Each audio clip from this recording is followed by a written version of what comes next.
Hello everyone, welcome back to the channel. This is Ajay and this is the special class on demand. Demand chapter का नाम भी demand है, but कुछ बच्चों की demand के ऊपर ये मैं क्लास बना रहा हूँ। एक बच्चे ने तो मेरे को स्पेशली 3-4 बार कॉल कर दिया, सर इलास्टिसिटी ऑफ डिमांड पे क्लास बना दो।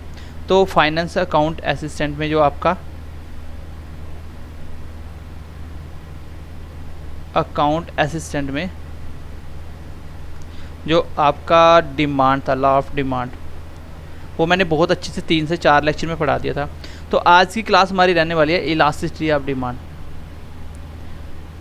जो छोटा मोटा टॉपिक बच जाता है वो आप खुद भी कवर कर सकते हो, चलो कोई बात नहीं। कुछ बच्चों को आगे पीछे से फिर समझ नहीं आती है, इसलिए मैं ये क्लास बना रहा हूँ, क्योंकि डिमांड का चैप्टर सिलेबस में था। तो इलास्टिसिटी, डिमांड और सप्लाई दोनों की होती है। चलिए हम डिमांड के बारे में पढ़ लेंगे। इलास्टिसिटी ऑफ डिमांड होती क्या है, इलास्टिसिटी ऑफ डिमांड होती क्या है। तो आज की क्लास में हम इसको पढ़ेंगे, छोटा सा क्लास होगा, सो होपफुली आपको ये समझ आएगा। बाकी जो भी बच्चे फाइनेंस अकाउंट असिस्टेंट की तैयारी कर रहे हैं, finance sub inspector union assistant exam की, तो आप एक काम करिए, बिल्कुल भी चीज़ों को लाइटली मत लीजिए। जो हमने आपको पढ़ाया है वो मोर देन सफिशिएंट है, बस आप बार बार रिवाइज़ करिए उसी चीज़ों को। MCQs हमने खुद आपको PDF तक देने की कोशिश कर रहे हैं। बाकी बहुत सारे लेक्चर्स हमने अपलोड कर दिए हैं, तो इतनी सी रिक्वेस्ट है कि उसको पढ़िए, बार बार पढ़िए, चैप्टर पढ़िए, उसके MCQs देखिए, चैप्टर पढ़िए, उसके MCQs देखिए और इसको प्रैक्टिस कीजिए। इसको लास्ट टाइम पे मत लेके जाइए। पहले बता रहा हूँ कि जो बच्चा इसको क्रैक करना चाहता है, कंटेंट बहुत आपके पास है, बस मेहनत आपको करनी है। अगर नहीं करोगे तो बेटा मुश्किल हो जाएगा। इवन कि हमने मॉक टेस्ट भी अपलोड कर दिए हैं, सेक्शनल मॉक अलग से पड़े हुए हैं, ठीक है। तो इसको करिए। बाकी जब लास्ट का टाइम बचेगा हम इस पर एक बार फिर से आएंगे और आपको फिर से लास्ट टाइम थोड़ी सी प्रैक्टिस करवाने की कोशिश करेंगे। बाकी अब सब कुछ आपके ऊपर है, आप किस तरह से मेहनत करते हो, ये सिर्फ आपकी मेहनत पे डिपेंड करेगा। चलिए आज का चैप्टर है इलास्टिसिटी ऑफ डिमांड, इसको हम स्टार्ट करते हैं। देखो इलास्टिसिटी होती क्या है, तो elasticity of demand and supply दोनों के ऊपर होता है। देखो इलास्टिसिटी का मतलब क्या होता है, इलास्टिक मतलब जिसको मोड़ा जाए, चेंज होना चीज़ को उसको बोलते हैं इलास्टिसिटी। तो इसका इलास्टिसिटी ऑफ डिमांड का मतलब होता है कि प्राइस के चेंज होने से डिमांड पे क्या फ़र्क पड़ता है। यही था ना, प्राइस बढ़ेगा डिमांड कम होगा। बट इलास्टिसिटी हमें क्या बताएगा, हमने जो लॉ ऑफ डिमांड पढ़ा था, तो लॉ ऑफ डिमांड हमें क्या बताता है, ये हमें रिलेशन बताता है। किस किस के बीच में रिलेशन बताता है, relation between price and demand. यही था लॉ ऑफ डिमांड। हमें क्या बताता है, relationship between price and demand. अगर प्राइस बढ़ेगा तो डिमांड कम होगी, प्राइस कम होगा डिमांड बढ़ेगी। मैं डिमांड बहुत अच्छे तरीके से पढ़ा चुका हूँ, इससे बेटर डिमांड आपको नहीं मिलेगी। कोई भी आप यूट्यूब पे सर्च करके देख लीजिएगा, ठीक है। बाकी अभी हम जो पढ़ रहे हैं elasticity of demand, elasticity of demand. तो इलास्टिसिटी ऑफ डिमांड का मतलब क्या होगा, इसका मतलब होगा degree of relationship between price and demand. मतलब कोई चीज़ के कितने प्राइस बढ़ने से डिमांड पे कितना फ़र्क पड़ेगा। मतलब थोड़ा सा प्राइस बढ़ा, डिमांड पे ज़्यादा फ़र्क पड़ेगा, कम फ़र्क पड़ेगा, कोई फ़र्क नहीं पड़ेगा। इस तरीके से ये डिग्री बताता है, ठीक है। तो इलास्टिसिटी ऑफ डिमांड हम पढ़ने वाले हैं। इसके 5 केसेस बन सकते हैं, वो क्या क्या है वो आगे आप पढ़ने वाले हो। चलिए फिलहाल मैंने आपको थोड़ा सा डिफरेंस समझाने की कोशिश करी कि लॉ ऑफ डिमांड हमें प्राइस और डिमांड का रिलेशन बताता है, ये मैं आपको बता चुका हूँ। इलास्टिसिटी ऑफ डिमांड हमें डिग्री बताएगा कि उस दोनों के बीच में रिलेशन कैसा है, किस चीज़ को कम ज़्यादा करने से दूसरी पे कितना फ़र्क पड़ रहा है, ठीक है। चलिए नेक्स्ट बढ़ते हैं आगे गाइज। चलिए आप पहले लिखिए इलास्टिसिटी ऑफ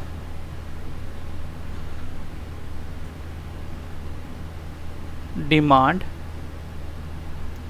या इसी को मैं बोल दूंगा सप्लाई। दोनों की सेम होती है इलास्टिसिटी निकालने का तरीका। तो अभी फ़िलहाल आपके सिलेबस में सप्लाई तो नहीं है, बट जिसके भी सिलेबस में होगा तो एक साथ ही बताते हैं। ये इसका मतलब होता है कि परसेंटेज चेंज इन डिमांड, या सप्लाई पढ़ रहे हो तो इसको सप्लाई लिख दो, ठीक है। चलिए मैं दोनों को अलग अलग लिख देता हूँ ताकि आप कंफ्यूज ना हो जाओ। चलिए सबसे पहले हम लिखेंगे इलास्टिसिटी ऑफ डिमांड। तो इसका निकालने का तरीका रहेगा guys, percentage change in demand. Demand में कितना परसेंटेज चेंज हुआ, नीचे हम रखेंगे परसेंटेज चेंज इन प्राइस और मल्टीप्लाई करेंगे 100, ऊपर वाले में भी और मल्टीप्लाई करेंगे 100 नीचे वाले में भी। तो percentage change in demand, percentage change supply कैसे निकलता है, मल्टीप्लाई करके 100। चलो मैं एक्सप्लेन करके बताता हूँ, ऐसे करते हैं हम लोग। तो इसी को ऐसे लिखेंगे, परसेंटेज चेंज करने का तरीका क्या होता है, जैसे मान लो पहले डिमांड क्या थी मुझे नहीं पता, डिमांड 2 कितनी होगी और पहले डिमांड कितनी थी, नीचे हमेशा ओरिजिनल डिमांड रखी जाती है और मल्टीप्लाई 100 लिखा जाता है परसेंटेज। अब प्राइस चेंज कैसे होगा, दूसरा प्राइस क्या बना, पहला प्राइस क्या था और नीचे पहला प्राइस मल्टीप्लाई 100। इसको मैं थोड़ा सा एक्सप्लेन करता हूँ। तो ये बना आपका फॉर्मूला, आप देखेंगे 100 से 100 कट जाएगा, तो ये आपका फॉर्मूला बन के आ गया कि D2 माइनस D1, नीचे आएगा D1, प्राइस 2 माइनस प्राइस 1, नीचे आएगा प्राइस 1। अगर आपने मैथ पढ़ा होगा, अगर आप परसेंटेज कभी थोड़ी सी सीखी होगी तो ऐसे निकलता है। जैसे मैं बोलता हूँ कि पहले चीज़ 10 रुपये की थी, अब 12 रुपये की होगी। पहले चीज़ का प्राइस 10 रुपीज़ था, नो इट बिकम्स 12 रुपीज़। सो बताइए what is the percentage change. तो मैं ऐसे तो बोल सकता हूँ कि 2 का चेंज हुआ है, बट चेंज करने का तरीका ये होता है कि मैं ऐसे बोलूँगा कि 2 का इंक्रीज़ हुआ हमेशा बेसिक के ऊपर। बेसिक कितना था पहले, 10 के ऊपर, और मल्टीप्लाई 100। तो मैं यही से निकाल रहा हूँ, देखो कैसे निकाला मैंने। अभी कितना आया 12, पहले कितना था 10 और नीचे पहले वाला मल्टीप्लाई 100। तो यही तो आया ना, 2/10 मल्टीप्लाई 100। तो मैंने भी यहीं पे यहाँ पे यही लिखा था। जिसका मैथ वीक है वो बिल्कुल टेंशन लेने की ज़रूरत नहीं है। दोबारा से एक बार समझा देता हूँ। तो चेंज कैसे निकलता है कि नया वैल्यू पुराने वाला वैल्यू, जैसे देखो D2 नया आया होगा पहले वाला और नीचे D1, तो पहले वाला कितना था 10 और मल्टीप्लाई 100, ये आ गया परसेंटेज चेंज। ऊपर आ गया 2, नीचे आ गया 10 मल्टीप्लाई 100, ये कट गया 5 के साथ, ये कट गया 20। तो मैं बोल सकता हूँ 20% का चेंज था, मतलब 10 से 12 होने के लिए 20% इंक्रीज़ हुआ है। इसको बोलते हैं परसेंटेज चेंज। परसेंटेज चेंज में भी डिक्रीज़ हो सकता है, मे भी इंक्रीज़ हो सकता है, दोनों हो सकते हैं, ठीक है। और चाहे वो प्राइस में चेंज हो चाहे वो डिमांड में हो, परसेंटेज चेंज निकालने का तरीका यही होता है, नया वैल्यू माइनस पुराना वैल्यू, नीचे पुराने वाला मल्टीप्लाई 100। मल्टीप्लाई 100 क्यों करना होता है, क्योंकि परसेंटेज निकालना होता है। तो ये है आपका छोटा सा फॉर्मूला, यहाँ से आपको इलास्टिसिटी ऑफ डिमांड मिलेगी। अब नीचे देखिए परसेंटेज चेंज इन प्राइस, तो ये क्या क्या आ सकता है। एक चीज़ का देखो, एक चीज़ तो कन्फर्म है कि प्राइस बढ़ेगा तो डिमांड शुड बी डिक्रीज़, अगर प्राइस डिक्रीज़ होगा तो डिमांड शुड बी इंक्रीज। यही तो है बेसिक लॉ ऑफ डिमांड, यही तो है। बट हमने क्या पढ़ना है, हमने डिग्री पढ़नी है कि कितना प्राइस बढ़े तो डिमांड कितनी कम होगी, हमें वो चीज़ पढ़नी है। यहाँ पे अगर हम बात करें डिमांड, मान लीजिए कि आपका डिमांड बढ़ा, चलो मैं इसको आगे जब 5 केस लिखवाऊंगा उसमें बताता हूँ। तो ये तो था बेसिकली आपका जो आपके सिलेबस में डिमांड के लिए, क्या आपको बेसिक सी ये बात याद रखनी है कि परसेंटेज चेंज इन डिमांड, ऊपर परसेंटेज चेंज डिमांड में कितना आया और नीचे प्राइस में कितना आया, इन दोनों का जो रेशियो बनेगा वही होगी इलास्टिसिटी ऑफ डिमांड, जिसको मैं ED से डिनोट करता हूँ, इलास्टिसिटी ऑफ डिमांड, ठीक है। और सेम अगर हम बात करेंगे इलास्टिसिटी ऑफ सप्लाई की, तो वो क्या होगा गाइस, इलास्टिसिटी ऑफ सप्लाई की बात करें तो वो होगा परसेंटेज चेंज इन सप्लाई और नीचे क्या आएगा, परसेंटेज चेंज इन इनकम।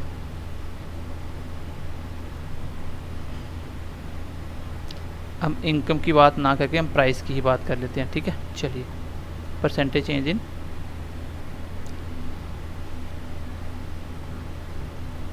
प्राइस।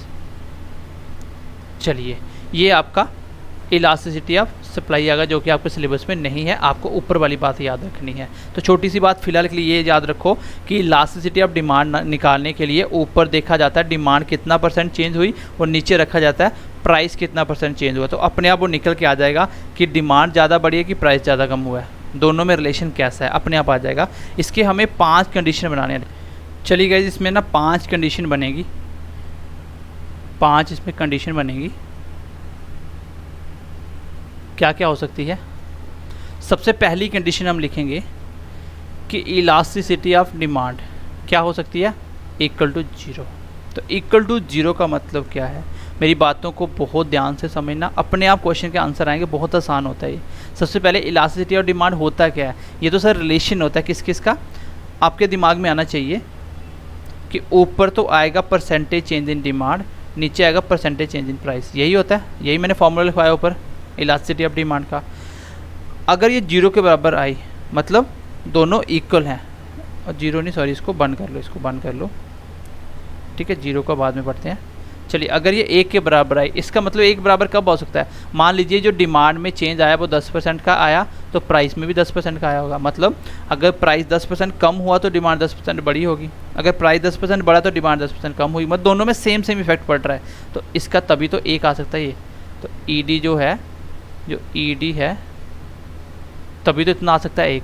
तो इसका मतलब जब भी आपको इलास्टिसिटी ऑफ डिमांड कुछ भी बोले, एक बोले, ग्रेटर देन 1 बोले, लेस देन 1 बोले, जीरो बोले, इनफाइनाइट बोले, आपके दिमाग में क्या आना चाहिए, आपके दिमाग में एक फॉर्मूला आना चाहिए कि ऊपर डिमांड नीचे प्राइस, ऊपर डिमांड नीचे प्राइस। कोई भी चीज़ एक के बराबर तब आ सकती है जब नीचे और ऊपर दोनों की वैल्यू क्या हो, सेम हो, ठीक है।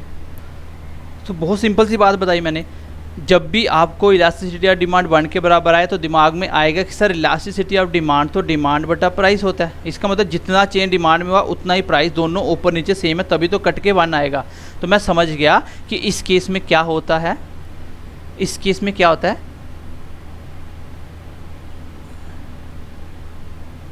चेंज इन, बोल दो percentage change in demand equal to percentage change in price, यही बात है। ये आपको याद नहीं करना है, समझ आनी चाहिए। ये इसको मैंने कैसे लिख लिया, मैंने ऐसे लिखा, मैं रफली बता रहा हूँ। किसने बोला कि अगर इलास्टिसिटी ऑफ डिमांड 1 के बराबर है तो कब ऐसा हो सकता है, इसमें ऑप्शन देगा कि percentage change in demand greater than percentage change in price, तो ऐसे ऑप्शन देगा। आपको कैसे याद करना है, आपको इतना पता था कि इलास्टिसिटी ऑफ डिमांड 1 के बराबर है, इसका मतलब इलास्टिसिटी ऑफ डिमांड होता क्या, अभी मैंने ऊपर फॉर्मूला लिखवाया था कि percentage change in demand percentage change in price. तो ये एक के बराबर कब आएगा, ये एक के बराबर कब आएगा, सो ये एक सिर्फ एक ही कंडीशन में पॉसिबल है, जब इसकी और इसकी वैल्यू सेम होगी तभी तो ऊपर नीचे कट के एक के बराबर आएगा। इसका मतलब demand equal to price, percentage change in demand will be equal to percentage change in price. In that case आप बोल सकते हो कि इलास्टिसिटी ऑफ डिमांड एक के बराबर है। Is that clear? सो इसको मैं रफली जो लिखा था इसको मैं मिटा रहा हूँ और यहाँ पे एक इंपॉर्टेंट पॉइंट लिखवा रहा हूँ। पहला पॉइंट समझ जाओगे सब कुछ समझ आ जाएगा। पहली कंडीशन मैंने ये पढ़ाई कि इलास्टिसिटी ऑफ डिमांड 1 के बराबर होता है, इसका मतलब परसेंटेज चेंज इन डिमांड और प्राइस दोनों इक्वल हैं, इसको बोलते हैं यूनिट इलास्टिक, इसको बोलते हैं यूनिट इलास्टिक। तो एग्जाम में देखो यहाँ से क्वेश्चन कैसे कैसे पुट कर सकता है। पहली बात वो बोल सकता है जब percentage change in demand percentage change in price equal हो, इस केस में इलास्टिसिटी ऑफ डिमांड क्या होती है, equal to 1, greater than 1, less than 1, not equal to 1। तो आंसर होगा इक्वल टू 1, समझ के करना है, ठीक है। दूसरी चीज़ ये पूछी जा सकती है कि ई डी इक्वल टू 1 उसको क्या बोलते हैं, यूनिट इलास्टिक बोलते हैं। यूनिट मतलब एक यूनिट, दोनों बराबर हैं, ठीक है। यहाँ तक बात मेरी क्लियर हुई। अब इसका मैं ग्राफ भी समझाता हूँ। इसका ग्राफ क्या होगा, देखो वैसे ग्राफ इसका एग्जाम में नहीं पूछा जाएगा, आपको पता है यहाँ पे क्वांटिटी 1 क्वांटिटी 2 ये डिमांड है जो हम चीज़ें खरीद के लेके आ रहे हैं। पहली बार मान लीजिए प्राइस क्या था, यहाँ पे था, यहाँ पे प्राइस था, तो इसी हिसाब से आपने चीज़ें कितनी खरीदी, मान लीजिए आपने ये चीज़ें खरीदी। दूसरी बार प्राइस थोड़ा सस्ता किया, P1 सस्ता हुआ, तो अब आप इतनी चीज़ें लेके आ रहे हो, ठीक है। अभी आप यहाँ पे पहली चीज़ें लेके आ रहे हो, या ऐसे बोल सकते हो कि प्राइस पहले ज़्यादा था, चीज़ें कम आ रही थी, दूसरी बार आपने प्राइस कम किया तो अभी चीज़ें ज़्यादा आई, ऐसे आएगा ना। मतलब पहली बार प्राइस यहाँ था तो चीज़ें इस हिसाब से आपके इतनी चीज़ें लेके आ रहे थे, दूसरी बार प्राइस आपने थोड़ा कम किया, प्राइस कम किया या ज़्यादा किया तो चीज़ें ज़्यादा आ जाएंगी। सामने दिख रहा है कि प्राइस जहाँ पे कम है वहाँ पे डिमांड ज़्यादा है, यहाँ प्राइस ज़्यादा है उसकी डिमांड कम है, क्योंकि इस साइड बढ़ते जाओगे डिमांड बढ़ती जाएगी, इस साइड ऊपर जाओगे तो प्राइस बढ़ता जाएगा।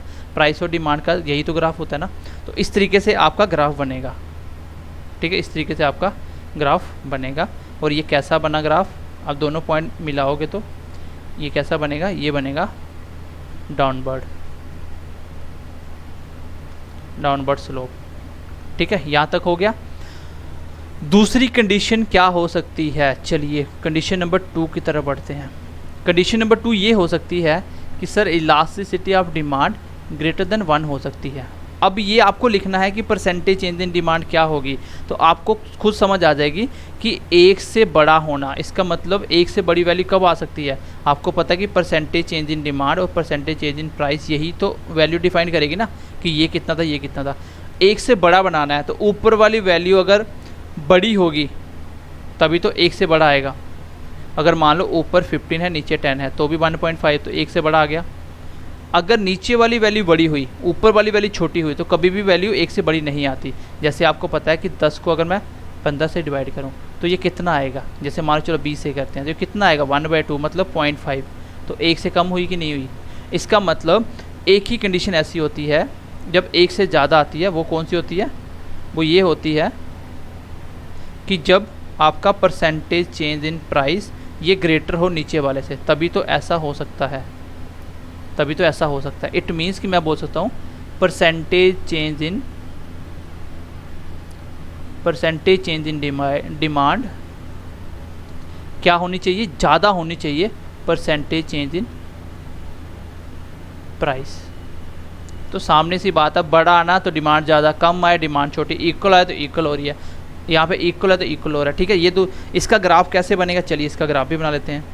ग्राफ आप खुद बना सकते हो, ग्राफ में कोई बड़ी बात नहीं है, तो ग्राफ आप खुद बना सकते हो। जैसे यहाँ पे देखो, मान लीजिए पहले प्राइस ये था, ठीक है, ये प्राइस था, यहाँ से इतनी चीज़ें आ रही थी, ये क्वांटिटी मान लेके आ रहे थे, प्राइस कम करा तो अब आपने देखा कि चीज़ें आपको ज़्यादा मिलेंगी। क्यों, 1 से ज़्यादा का मतलब ये होता है कि डिमांड पे ज़्यादा फ़र्क पड़ेगा। मतलब प्राइस तो आपने कम, थोड़ा सा कम करा, लेकिन चीज़ें यहाँ पे देखो ज़्यादा आ गई, एक के हिसाब से नहीं, बहुत ज़्यादा चीज़ें आ गई, तो यहाँ पे प्राइस से थोड़ा सा डिमांड ज़्यादा होता है, इसलिए 1 से बढ़ेगा। मतलब कि ग्राफ आपका ऐसे बनेगा, ये भी डाउनवर्ड स्लोप बनेगा। तो ग्राफ इतना इंपॉर्टेंट नहीं है इसका, जिसका इंपॉर्टेंट मैं बता दूंगा। यहाँ पे याद रखने वाली बातें ये हैं कि ईडी अगर 1 से बड़ा हो उसको बोलते हैं कि डिमांड ज़्यादा बढ़ रही है as compare to price. Price थोड़ा सा कम हुआ, डिमांड ज़्यादा बढ़ गई, इसका मतलब इलास्टिसिटी ऑफ डिमांड 1 से ज़्यादा है। इस केस को क्या बोलते हैं, इसको देखो क्या बोलते हैं, इसको बोलते हैं गाइस, इसको बोलते हैं इलास्टिक। इलास्टिक का मतलब क्या होता है, चेंज होना। तो डिमांड का हम पढ़ रहे हैं, डिमांड का इलास्टिसिटी ऑफ डिमांड पढ़ रहे हैं, जिसका मतलब डिमांड कैसी, यहाँ पे इलास्टिक। तो इस क्वेश्चन में कहने का मतलब ये है कि प्राइस को आप थोड़ा सा कम कर रहे हो, डिमांड उसके कंपैरिजन में ज़्यादा बढ़ रही है, तभी तो 1 से ज़्यादा वैल्यू आएगी। ठीक है, चलिए नेक्स्ट थर्ड कंडीशन लिखते हैं गाइस। कंडीशन नंबर 3 लिखिए, कंडीशन नंबर 3 लिखते हैं। कंडीशन नंबर 3 ये बोलती है, ऐसा भी हो सकता है कि इलास्टिसिटी ऑफ डिमांड क्या हो जाए, 1 से छोटी हो जाए। एक ही कंडीशन ऐसा हो सकता है कि जब डिमांड बटा प्राइस था, जो परसेंटेज चेंज डिमांड में, जब ऊपर वाली वैल्यू कम हो जाए, नीचे वाली वैल्यू ज़्यादा हो जाए, तभी तो कट के 1 से छोटी वैल्यू आएगी, तभी तो ऐसा हो सकता है। तो मैं ऐसे बोल सकता हूँ कि जो परसेंटेज चेंज है in demand less than percentage change in price. तो ये याद रखना कि ऊपर क्या होता है, ऊपर डिमांड नीचे प्राइस। तो सीधी सीधी बात है, लेस देन 1 तो डिमांड भी लेस देन प्राइस से होगी, ग्रेटर देन 1 तो डिमांड भी ग्रेटर हो जाएगी। ठीक है, इस केस को हम क्या बोलेंगे, इस केस को गाइस हम बोलते हैं, इसको हम बोलते हैं इन इलास्टिक। इन इलास्टिक मतलब जो चेंज नहीं हो रही, मतलब ना के बराबर चेंज हो रही है। आपने प्राइस तो ज़्यादा बढ़ा दिया या ज़्यादा कम कर दिया, बट डिमांड पे उतना इफेक्ट नहीं आया, तभी तो 1 से कम आ रही है। ये जो वैल्यू ना ये बताती है कि डिमांड कितनी ज़्यादा चेंज हो रही है। अगर मान लो आपका इलास्टिसिटी ऑफ डिमांड कितना है, 5 आया, इसका मतलब कि डिमांड की वैल्यू नीचे वाले से 5 गुना है, तभी तो 5 आ सकता है। मतलब प्राइस को 1% चेंज करा, डिमांड पे 5% का चेंज हो गया। ठीक है, प्राइस तो इस पे डिपेंड कर। अब कम आ रहा है, इसका मतलब कि लगभग चेंज ही नहीं हो रहा। प्राइस कम करा, डिमांड पे कुछ खास फ़र्क नहीं पड़ा, पॉइंटों में नॉर्मल सा फ़र्क पड़ा। प्राइस को बढ़ाया तो भी प्राइस पे ज़्यादा फ़र्क नहीं पड़ा। ठीक है, तो ये है इसका। अगर इसका मुझे ग्राफ बनाना हो, कैसे बनाऊंगा गाइस, देखो ग्राफ ही बनाते हैं इसका। मान लीजिए पहले प्राइस ये था, ठीक है, अब ऐसा करने से इसकी क्वांटिटी ये आ रही थी। मान लो आपने क्या किया, प्राइस थोड़ा सा बढ़ा दिया, अब प्राइस बढ़ने से चीज़ें सस्ती तो होंगी लेकिन ज़्यादा फर्क नहीं पड़ेगा, मतलब ना के बराबर ऐसे होगा। थोड़ा सा फर्क पड़ा, ज़्यादा फर्क नहीं पड़ा। मतलब देखो यहाँ पे प्राइस को ज़्यादा बढ़ाया आपने लेकिन डिमांड पे ज़्यादा फर्क नहीं पड़ा। हो सकता है मैं कम करता तो डिमांड थोड़ी सी आगे बढ़ती, ज़्यादा नहीं बढ़ती। मतलब एज़ कम्पेयर टू देखें आप दोनों का रिलेशन तो ज़्यादा फर्क नहीं पड़ेगा। इसको बोलते हैं इन इलास्टिक। क्या बोलते हैं? इन इलास्टिक मतलब चेंज नहीं होना, तो लगभग डिमांड पे फ़र्क नहीं पड़ेगा। हमें पढ़ना है डिमांड के बारे में। चलिए नेक्स्ट हम बात करें अगर 4th नंबर पे, ये इंपॉर्टेंट है आगे। 4th नंबर की अगर हम बात करें गाइस, वो क्या है? ऐसा भी हो सकता है कि जो इलास्टिसिटी ऑफ डिमांड है वो 0 के बराबर आ जाए। वो क्या आ जाए? 0 के बराबर आ जाए। तो इसका मतलब कब हो सकता है ऐसा? 0 कब हो सकता है? इसका मतलब जब परसेंटेज चेंज इन डिमांड और परसेंटेज चेंज इन प्राइस, मतलब डिमांड को कर दो 0, प्राइस चाहे जितना भी कर दो कम ज़्यादा कोई फ़र्क नहीं पड़ेगा, 0 ही आएगा। इसका मतलब प्राइस को कुछ भी कर लो डिमांड पे कोई फ़र्क नहीं पड़ने वाला, वो क्या रहेगी? वो हमेशा 0 ही रहेगी। तो इस केस में मैं बोल सकता हूँ नो चेंज इन डिमांड, क्योंकि आप पढ़ रहे हो इलास्टिसिटी ऑफ डिमांड, इसलिए आपको डिमांड के बारे में ही बताना है कि डिमांड प्राइस से छोटी है, बड़ी है, क्या है। तो 0 आने का मतलब कोई चेंज नहीं हो रहा, इसका मतलब no change in demand, no change in demand. अगर मैं इसका ग्राफ की बात करूं, ये थोड़ा सा इंपॉर्टेंट है, क्वेश्चन एग्जाम में पूछा जा सकता है। चलिए पहले मैंने प्राइस यहाँ रखा, इसके बदले में मुझे यहाँ पे ये चीज़ें मिल रही थी क्वांटिटी, ठीक है। दूसरी बार मैंने प्राइस थोड़ा सा बढ़ा दिया, इंक्रीज़ कर दिया, लेकिन डिमांड पे कोई फ़र्क नहीं पड़ा।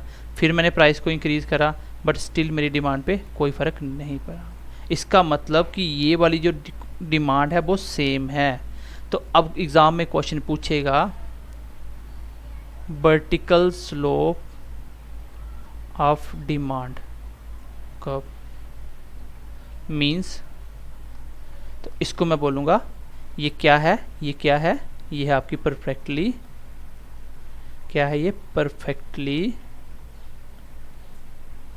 इन इलास्टिक, मतलब चेंज नहीं होना, और ये परफेक्टली है कुछ भी। उस पर तो ऊपर वाले में थोड़ा सा इन इलास्टिक था, थोड़ा बहुत चेंज हो रहा था। बट अगर मैं इसकी बात करूं, चलो इसको एक बार मैं ग्राफ को साफ साफ बना देता हूं।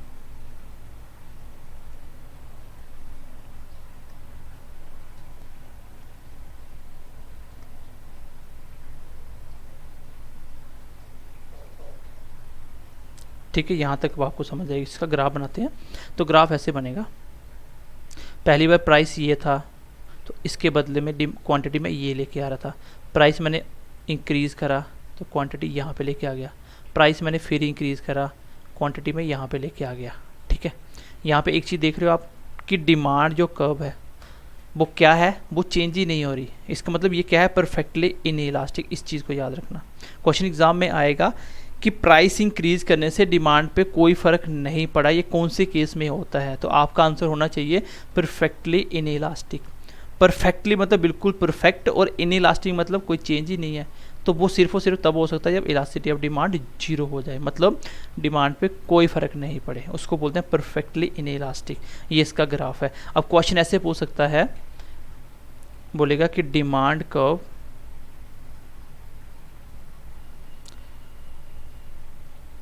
Vertical to x axis. तो इसका क्या मतलब है? इसका मतलब ये होगा कि ईडी क्या है आपका? 0 है। जहाँ बोलेगा ये किस केस में होता है, तो आपका आंसर होगा सर परफेक्टली इन इलास्टिक। तो आपको नाम से ही समझ आना चाहिए, आप डिमांड की इलास्टिसिटी पढ़ रहे हो। इलास्टिसिटी 1 के बराबर, इसका मतलब डिमांड प्राइस दोनों में सेम रिलेशन। इलास्टिसिटी 1 से ज़्यादा, इसका मतलब ज़्यादा हो रहा है तो डिमांड ज़्यादा होगी। थोड़ा सा प्राइस चेंज करने में डिमांड ज़्यादा फर्क पड़ रहा है। कम हो रहा है, इलास्टिसिटी लेस देन 1 है, इसका मतलब डिमांड कम हो रही है, प्राइस ज़्यादा हो गया, ज़्यादा चीज़ होने से। उसको बोलते हैं क्या? इन इलास्टिक, मतलब डिमांड को कोई खास फर्क नहीं पड़ रहा। अगर मैं बोलूँ 0 के बराबर, मतलब परफेक्टली इलास्टिक और इन इलास्टिक, कोई फ़र्क नहीं पड़ेगा। हाँ, ऐसा भी हो सकता है। नेक्स्ट केस ये भी हो सकता है गाइज, वो 5वां लास्ट केस ये हो सकता है कि ईडी आपकी क्या आ जाए? वो इनफाइनाइट आ जाए। इनफाइनाइट का मतलब बहुत सारी चेंज आ जाए डिमांड में। इसका मतलब ये होगा कि नो चेंज इन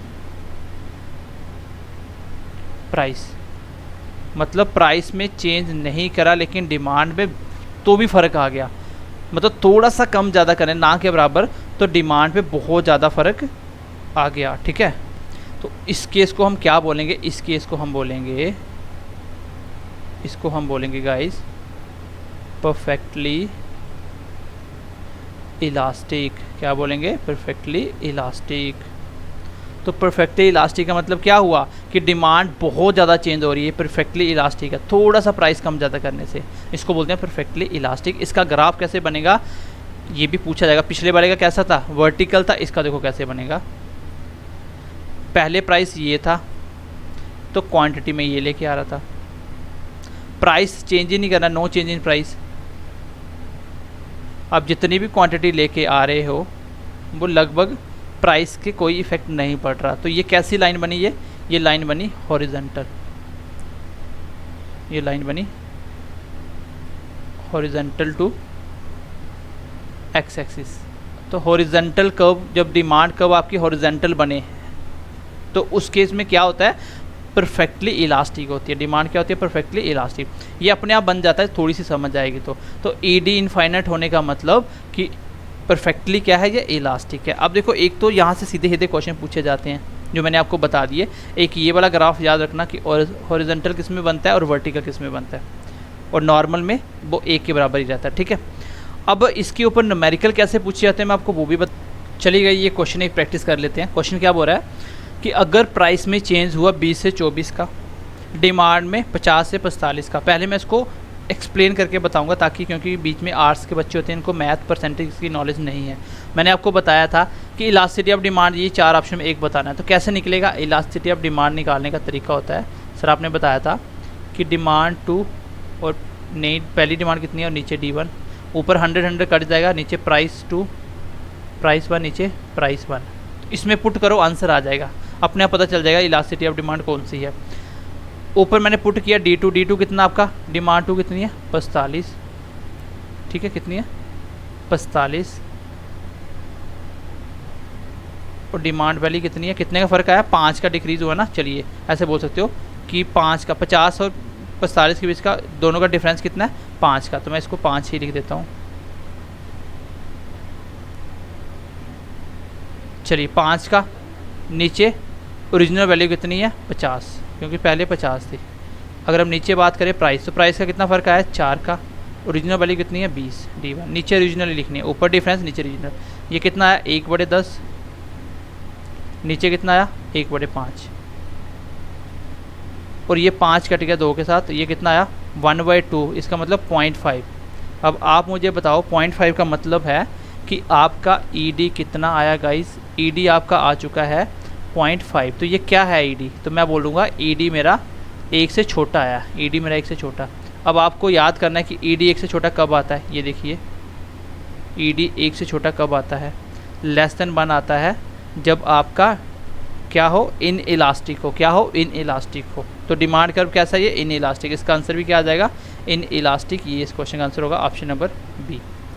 सो बस आपको पुट करना है। यहाँ पे मैं इसको शॉर्टकट भी बताता हूँ, इसको देखो मैं शॉर्टकट बताता हूँ इसका। यहाँ पे आप देखोगे कितना ऊपर डिमांड रखना है, कितना चेंज आया 5 का, किसके ऊपर 50 के ऊपर, तो 5 50 के ऊपर, तो 1/10 का चेंज आया।